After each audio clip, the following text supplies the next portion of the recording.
हे बाहुड़ा चढ़े तू बाटर ठिकाना ए दुनिया अचिन्हा तू एक मोहापना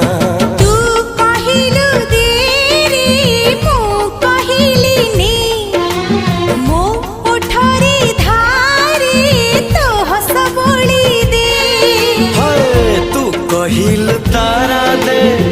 मु कहिल जन्हने